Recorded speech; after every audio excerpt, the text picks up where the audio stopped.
Please be patient with me as I explain this whole situation to my family because there is a lot of background involved. I am a 44-year-old man who has been married for 10 years, and my 41-year-old wife and I have been together for 13 years. We are happy with our lives, and we have an 8-year-old. My wife cheated with my cousin, had a child, and my family hit it off for years. Now they want to get back into my life after I found success. Kid as well. I was married at the age of 22, but unfortunately, for reasons I don't yet know, our marriage ended in divorce 3 years later. My ex-wife, Amy, has been with me since middle school. We were essentially childhood lovers who decided to get married as soon as we graduated from college and had respectable jobs. For the first few years, everything was good between us, but a few weeks before our 3rd wedding anniversary, she handed me divorce papers and announced she was done, despite my best attempts to win her back. My goal was to improve our marriage, but all she could say was that she was no longer in love with me, which was all I wanted. After that, for some reason, things started to go strange, and I felt like she was not interested at all. I was furious about the fact that we had to end our relationship after all this time together, but there was nothing I could do about it because I had no other option, and didn't want to drag out the divorce and make her even more unhappy by forcing her to live with me. I decided to move forward because of the few assets we had in common, and the process was very easy. I never saw her again after the divorce was finalized. She moved to a different town and stopped communicating with me, according to some people I spoke to. My relatives also stopped speaking to me around the time of the divorce, which was really strange, but this is typical when I'm going through a really difficult time. As a result, I made a conscious effort to stay in touch with them once the divorce was finalized, but I found that I had been blocked everywhere. I even tried to visit them a few times, but neither my parents nor my sister ever allowed me in. It was all very strange, and I was already going through a tough time. For a few years after the divorce, I couldn't even bring myself to do anything, so I quit my job and lived at home for a few months without a job, since my family was never there for me after the divorce, I was extremely fortunate to have friends who supported me and pushed me to try to move on and do better even during such difficult times. I finally decided to open my own business, even though it had always been my goal, but I had put it off to save enough money because I also needed to take Amy into consideration it took me a few years to get back on my feet after the divorce. But I decided to go ahead and do it alone because we were divorced. I also decided to call the restaurant the name my parents had suggested. My friends helped me approach a few potential investors, get their support, and start creating a business plan. I opened my own restaurant a few years later. Wife, 2 years later, we began talking after she told me she loved my restaurant at a gathering where we met through friends. After 3 years of dating, I asked her to marry me because I wanted to give love another chance. And now, 10 years later, we have a son. In addition to my personal life, my business life has improved over the past few years, and I've done fairly well in my career. It all started with a restaurant, but because I am currently the CEO of my own hospitality company, and we run a chain of popular hotels and restaurants. We plan to expand it even more in the hopes of receiving recognition outside of the state. I have worked very hard to get to where I am now, but it has been a challenging journey. So I recently agreed to an interview because I thought it was a sign that I had really made it. But after watching that interview on TV, my family decided to contact me once more. I honestly had no idea that it would cause such a commotion in my life, and I didn't think my family would have watched it because the channel that aired it was a fairly popular one, and even if they had, I doubted they would have come to my place of employment. Since my place of employment isn't very discreet, they must have had little trouble finding me. However, it was extremely inappropriate of them to show up and insist on seeing me while I was there, which is exactly what they did 3 days ago. It was strange to see them after all this time, and the receptionist informed me that my family was waiting outside when they arrived. Despite the fact that I was working, she was referring to my wife and child, which would have been odd considering that my wife was at work and my son was in school. She continued by saying that my parents and sister were there to visit me. I was having a hard time comprehending what was going on, so I told the receptionist that they would have to be told to leave for the time being, but that I would see them later due to their persistence and commotion. Had to intervene before I could speak with them and learn what was happening because I didn't want security to kick them out of the building. I went to the lobby to meet them, and they immediately pretended that nothing had changed in the more than 20 years since I had last seen them. They immediately began complimenting me, telling me how great it was that I had accomplished enough to make the news. They started talking about how they had seen my family, but I tried to brush it off by telling them I had to go back to work. I had mentioned in my interview how helpful my wife and son had been to me along the way, and they were referring to specific family photos that were also featured on the channel because of how inspirational my story was. After being apart from us for some time,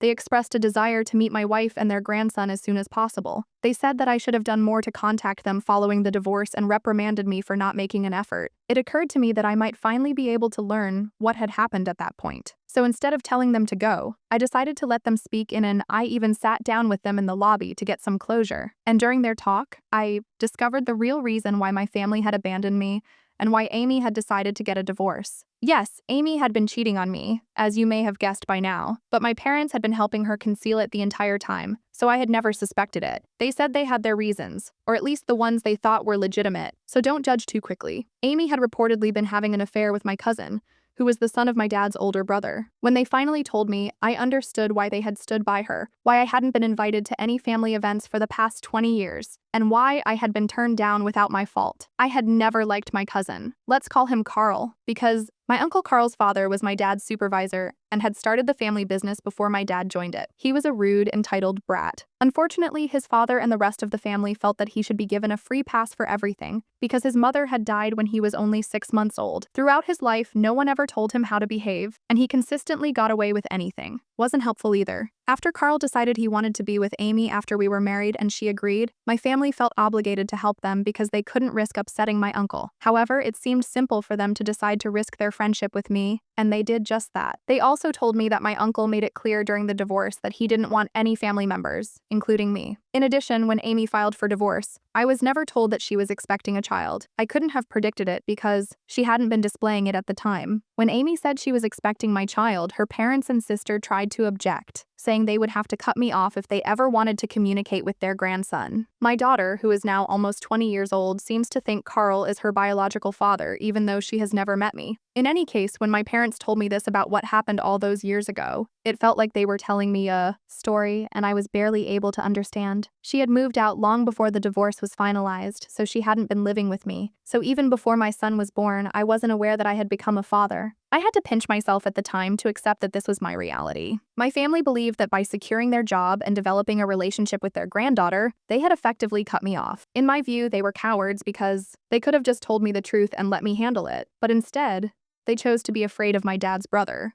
I honestly can't think of a reason why you didn't tell me about Amy's pregnancy or the fact that I have a daughter. They sat on this for 20 years without saying anything until they realized I was doing well in life and suddenly felt a great deal of pity for me. He acted as though he could do more than just drive my father out of the family business. My father could have even taken legal action in retaliation at that point. I told them I needed them to leave as soon as they finished, telling me everything because I couldn't forgive them at the moment after what they had just told me. After all, we were sitting in the lobby of my workplace and I didn't want to start a fight. I tried to be courteous, but I couldn't rely on other people to behave in the same way. When I told them to leave, they immediately started to complain that I should take into account their perspective and how difficult things had been for them as well. I told them that I was certain they were only contacting me now to get a piece of my success, but they vehemently refused. My sister even went so far as to claim that they were the reason I was successful in the first place because they came up with the name. I thought it was pretty brave of her to make such a claim because it wasn't enough for them to claim credit for my accomplishment, just because they suggested a name for my restaurant back when it was still just a dream, especially since they hadn't helped me over the years and I had created everything on my own with the help of my friends rather than them. I laughed at her because the idea was so ridiculous. I threatened to have her and my parents removed from the building if they didn't leave immediately. They continued to argue, saying they wouldn't leave until we had worked out our differences. Since I didn't want to continue the conversation, I kept my word and had security remove them from the building. As they were being led away, they were very unhappy and made an effort to persuade me that, although I don't think they had an option, they made a poor decision and now they will have to deal with the consequences. They have survived the past 20 years without seeing me or my family, so I'm sure they can do the same in the future. In any event, they haven't stopped trying to contact me 3 days after this incident, had the audacity to enter my place of employment, but they have been showing up outside, messaging me on social media, and sending emails to my work address. Their attitude has changed, as evidenced by the multiple apologies in their emails. They seem a little agitated as they wait for me to stop for them outside my place of employment, but I ignore them and drive right by. I almost feel sorry for them now because of how, to be honest, terrible things have happened. I've talked to my wife about this because, regardless of what I do for my family, we still need to think about my daughter, who I didn't know existed until a few days ago. We've been discussing whether or not to find my daughter and try to contact her. We also need to deal with my family, who I don't think will leave until they have another chance to speak with me. My wife feels that since this situation isn't good for my emotional health, I should invite them over and talk to them to at least try to resolve the issue. She thinks it might help eradicate all the toxicity, but I'm not personally interested in doing that given everything I've learned. and what I'm going through right now. I don't have the mental capacity to deal with them, so I just want to continue ignoring them until they disappear. After 20 years of no communication, we are having a lot of trouble deciding how to handle this. I also wonder if I'm wrong for not wanting to give my parents another chance to speak. 3 days have gone by since my first post, and my spouse and I have decided to continue ignoring our relatives. Fortunately, they haven't been showing up. It seems that I was feeling guilty about how I was handling the situation because of their presence. I no longer feel bad about not responding to their texts, no matter how many times they sent me a message. This is probably because they were tired or afraid of security. In any case, I'm glad it was much easier for me to stop thinking about them after they stopped visiting. Even though they've been sending messages from different accounts and email addresses, I'm not bothering to block them anymore because nothing will change, and no amount of apologies will make up for the fact that they have failed me as a family. What's the point? I'll ignore them even if they attempt to apologize by creating new accounts. We'll see how long they can do this before moving on to the next issue. Are dealing with my daughter, and neither my wife nor I knew how to handle the situation. My parents told me where she attends college during our conversation, so we have her name. I haven't done anything yet, but my assistant was able to find her social media accounts. I'm not sure if it's appropriate for me to get in touch with her, and I'm not sure how to let her know that I'm her biological father. I can't just show up at Amy's house and demand I can't say the same for my child, even though she is still my biological daughter regardless of who raised her. Because she isn't a child, and because of what I've learned about Amy, I'd prefer not to have her involved in this at all. I no longer have any regard for that woman or my family in general because they are all cowards without courage, and I don't want anything to do with them. I have any ideas about how to approach her or whether I should even be doing this. I also want to thank everyone who commented on my first post. I hope you can help me again because your advice has been very helpful in update 2. After reading the comments on my last update, my wife and I decided it was useless to wait for the right opportunity to contact my daughter, so we had to remove. She lives in a different state, so we decided it wouldn't be appropriate to fly out to her to finish the job and put on the band-aid. Instead, we decided to message her on Instagram and give her the most courteous explanation possible, and we're just waiting for a response. She will surely find it difficult to accept,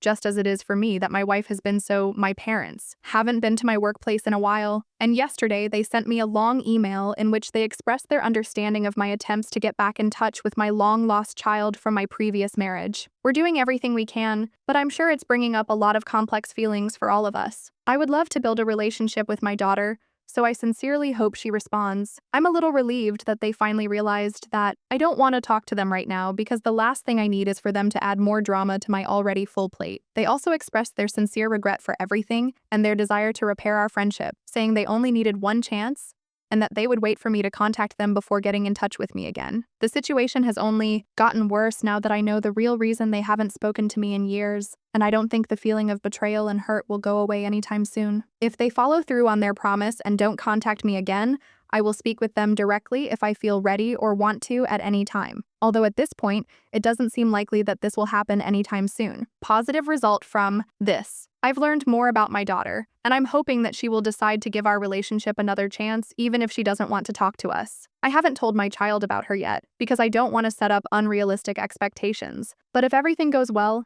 he might see her as a sister, and I might meet the daughter I didn't know I had. At the moment, I'm experiencing a wide range of emotions, and I'm making update 3. I made contact with my daughter on social media about 2 weeks ago, and I messaged her, telling her everything about myself and our relationship. I waited for 2 weeks before I received a response, and she only said that she had talked to her mother about me, and that she had learned that I was her biological father. She was shocked by this, of course, and didn't know that. Although she didn't go into much detail, Amy initially tried to deny that she wasn't Carl's daughter, and that she had believed he was her biological father for the previous 20 years. She also told me that she wanted to see my family after learning the truth about how her mother and I ended up this way, because she doesn't have the money to visit us right now and isn't talking to her family. We are flying to see her this weekend. I don't want to talk to Amy, so I sincerely hope she doesn't get in touch with me. I haven't heard from her yet. When my family found out that I had contacted my daughter, they immediately broke their word and started trying to get in touch with me. My uncle was clearly upset that I found out, and rightfully so,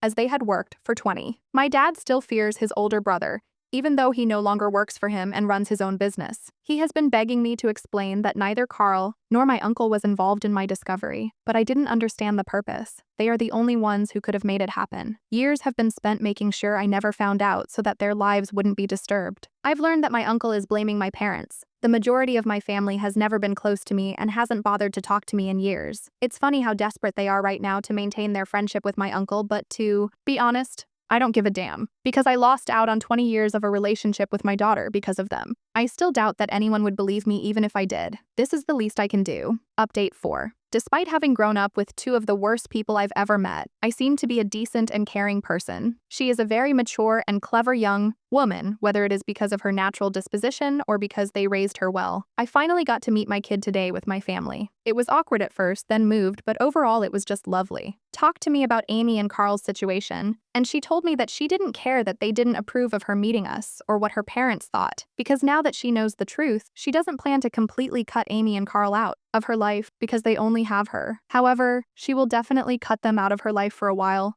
she works to accept everything she told me. I fully understand that she's in a really weird state right now, but she also needed time to start building a relationship with me. She seemed to get along with my wife and her half-brother, and we had a great day overall. Over dinner, we learned that my parents, who are her grandparents, had kept in touch with her the entire time because they were her. She always found it strange that her grandfather's brother's family, not her biological grandparents, was so sentimental about her. Now they know why they were so committed to her. However, now that she has learned all of this, she and I have different perspectives on them. I'm much older than her, so I can probably relate to her feelings without completely being duped by those she believed to be. The fact that the meeting went well, and that my family and I both seem satisfied after everything makes me very happy. No matter what, Carl, she is only 20 years old and is probably finding it much harder to cope. In any case, we will both need to work on this, and maybe things will improve in the future. We're going to try to make it the best it can be. The important thing is that we finally have a chance to make things right after all these years, and I'm going to take advantage of it. Thank you for watching,